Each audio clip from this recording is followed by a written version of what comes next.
veces les voy a mostrar cómo tomo yo las medidas para sacar los centímetros que tengo que tejer para formar mis copas de cada talla. Para comenzar, yo tomo la medida desde el pezón hasta el final o la parte baja del seno. Esta medida que me da desde el pezón hasta acá abajo es la cantidad de centímetros que yo tengo que tejer para empezar la cadena inicial. Les voy a mostrar.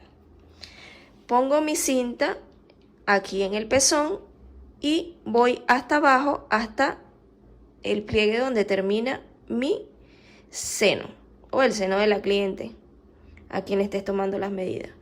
En total a mí me dio 7 centímetros. Entonces yo tengo que tejer cadenitas hasta llegar a 7 centímetros para iniciar mi copa.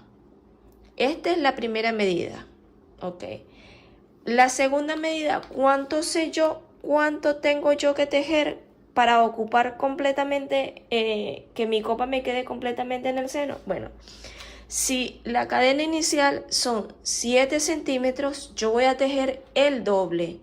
O sea que en total de ancho yo voy a tejer 14 centímetros.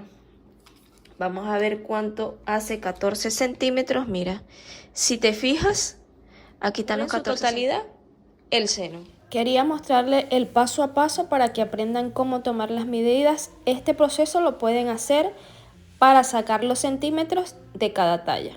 Ahora sí, vamos a empezar nuestras copas.